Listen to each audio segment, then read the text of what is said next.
Operation وہ آپ کیا سمجھتے ہیں یہ کیوں کیا جا رہا ہے, اس کے پیچھے کیا عوامل ہے, اور آپ اس آپریشن کو کس طرح روکیں گے, کیا مداخلت کریں گے؟ دیکھیں, میں ایک بات واضح کرتا ہوں کہ ہم روکیں گے اس جو ہے قبضہ گیری کا جو سلسلہ ہے اس کے خلاف ہم شدید ترین مزاحمت کریں گے, مر مٹیں گے, لیکن پنجابی قبضے کو مزید بلوچستان پر جو ہے جمائے رکھنے کا جو منصوبہ ہے ان کا, اسے کامیاب نہیں ہونے دیں گے. ابھی جو ہے ڈیرہ بگٹی میں ایک مرتبہ پھر, نہ صرف ڈیرہ بگٹی میں بلکہ مری ایریاز میں, مکران میں, جالاوان میں, چاقی اور نصیر آباد کے علاقوں میں, سراوان کے علاقے میں مختلف علاقوں کو ٹارگٹ بنایا ہوا ہے. اسٹیٹ نے اپنی فورسز کو ڈپلوائے کر رہا ہے, اپنے ہیلی کاپٹرز, بمبر, طیارے, مختلف ذرائع وہ استعمال میں لا رہے ہیں.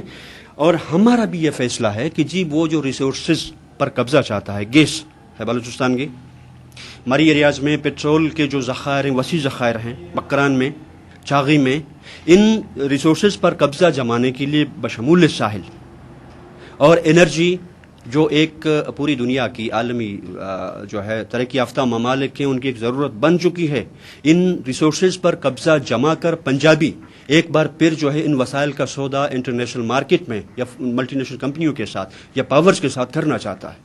ہم یہ ثابت کر رہے ہیں کہ یہ وسائل ہمارے ہیں, اس کے مالک بلوچ ہیں اور پنجابی کو اس پر کوئی اختیار نہیں ہے, وہ جبراً قابض ہو چکا ہے. اسی جنگ کو پنجابی جو ہے بلوچوں کو جو ہے صفحہ ہستی سے مٹا کر قابض ہونا چاہتا ہے بلوچ سرزمین پر, کیونکہ ان کا ماضی کا یہی روش رہا ہے کہ ہمیں بلوچوں کے نہیں اس سرزمین کی ضرورت ہے, سرزمین کے وسائل کی ضرورت ہے. وہ اس مقصد کو حاصل کرنے کے لیے فوج کشی کر رہا ہے, حملہ آور ہو رہا ہے قیادت اور عوام پر, ورکروں کو گرفتار کر رہا ہے. بلوچستان میں جہاں بھی آپ جائیں گے آپ کو فوجی کارروائیاں نظر آئیں گی. گھر محفوظ نہیں ہیں, بستیاں محفوظ نہیں ہیں, شہری آبادیوں میں بھی یہی سلسلہ جاری ہے. تو میں سمجھ رہا ہوں کہ یہ جو وسائل ساحل اور بلوچ جو ہے مڈی ملکیت جسے ہم کہتے ہیں اس پر قبضہ کرنے کی جو منصوبے ہیں پنجاب کے, اور بلوچستان کے وسائل پر جو ہے وہ راج کرنا چاہتا ہے دنیا میں, جو اپنے ایک ساکھ کا حیثیت بنانا چاہتا ہے, ہم سمجھتے ہیں کہ یہ جو سراسر ناانصافی ہے اور اس کے خلاف مزاحمت کرنا ہمارا فطری حق ہے, اور یہ جدوجہد ہم کریں گے اور کر رہے ہیں. دشمن کا کہنا یہ ہے کہ وہ تمام منصوبے جو کچھ بلوچستان میں وہ وفاقی حکومت کرنا چاہتی ہے وہ پنجاب گورنمنٹ نہیں کر رہی بلکہ فیڈرل گورنمنٹ کر رہی ہے, اور وہ پورے ملک کے مفاد میں ہے. تو اس کو آپ الگ, جیسے اگر سوئی گیس کا ہی مسئلہ ہے تو وہ سندھ میں بھی وہاں سے آ رہے, وہ ظاہر ہے وہاں سے قدرتی طور پہ پیدا ہے, لیکن اس کو سندھ کو بھی فائدہ ہے, پنجاب کو بھی ہے, دوسرے صوبے بھی اس سے استفادہ حاصل کر رہے ہیں. تو آپ اس کو کیسے وہ کہیں گے کہ یہ صرف ہمارے ہی حق؟ میں کہتا ہوں کہ ایکسپلائٹیشن اور رائٹ ایک استحصال ہے اور دوسرا حق ہے. وہ ہمیں ہمارا حق دے رہے ہیں یا یہ حق ہمارا ہے کہ ہم اپنے ریسورسز کو, پنجابی یا پاکستانی فیڈریشن کو یہ حق حاصل نہیں ہے جو اس سے متفق ہیں.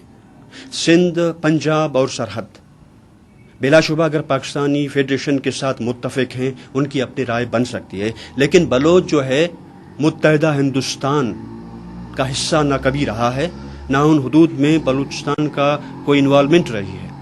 ایک آزاد ریاست تھی, انہوں نے قبضہ کر لیا ہے.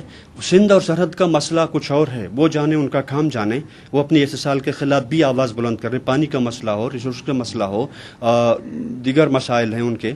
تو ہم یہ سمجھتے ہیں کہ جی فیڈریشن کی بات جو ہے وہ ایکسپلائٹیشن کر رہا ہے بلوچستان میں ڈیولپمنٹ کے نام پر.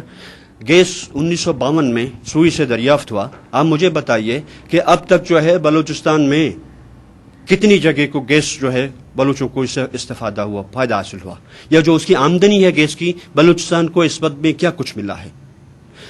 دیکھیں پورا صوبہ سندھ ہے, پنجاب کا علاقہ ہے, سارے علاقے ہیں, سرحد کے پورے علاقے کو, اور کشمیر میں بھی گیس پہنچائی گئی ہے. تمام کارخانے ہیں, بجلی گھر ہیں, ٹرانسپورٹیشن ہیں, اور اس کے علاوہ جو گھریلو صنعت ہے یا گھر کے جو ضروریات ہیں اسی گیس سے چل رہے ہیں. لیکن ہمارا جو ہے ماں بہنیں جو ہے آج بھی آپ دیکھیں جہاں بھی آپ جائیں وہ لکڑیاں چن کر چولہا جلاتی ہیں. یہ کیسی ڈیولپمنٹ ہے؟ ابھی وہ بات کرتے ہیں کہ جی ہم گوادر کو جو ہے ڈیولپ کر رہے ہیں. بھائی گوادر کی تمام زمینیں بیچ دی گئی ہیں باہر کے لوگوں کے. جب وہ آ کر وہاں آباد ہوں گے وہ بلوچ تو نہیں بنیں گے نا. ان کا جو ہے ہمارا کوئی جو دوستانہ یا برادرانہ رشتہ نہیں بنے گا, ایک تضاد بنے گی. وہ جب قابض ہوں گے ہماری محدود آبادی کو وہاں سے نکلنا ہوگا. مچھیرے ہیں جو اپنی ہی جو ہے اس پسماندگی میں بھی اس ساحل سمندر کے مالک تھے, آزادانہ شکار کرتے تھے, اسی کو بیچ کر اپنے بچوں کا پیٹ پالا کرتے تھے, اسی مچھلی کو. لیکن آج تو ٹرالرز ہیں, باہر کے لوگ ہیں, ان کی عمل دخل ہے, فورسز کی سپورٹ ہے انہیں حاصل ہے. ہمارے جو مچھیرے کو سمندری حدود میں داخل ہونے بھی نہیں دیا جاتا. ابھی جو بھوکردار سلسلہ تھا وہاں پہ جو سلسلے چلے تھے گوادر میں, تو میں سمجھتا ہوں کہ یہ تمام ڈیولپمنٹ کا جو شوشہ ہے یہ صرف قبضہ کرنے, ایکسپلائٹ کرنے, بلوچ وسائل کو فروخت کرنے انٹرنیشنل منڈی میں, یہ پنجاب کا جو ڈرامہ ہے, پاکستانی فیڈریشن کا ڈرامہ ہے, اور اس سے بلوچ متفق نہیں, اسے قبول نہیں کرتے, اور اس جو ہے پلان کے خلاف ہم مزاحمت کرتے رہیں گے اور لڑتے رہیں گے. آپ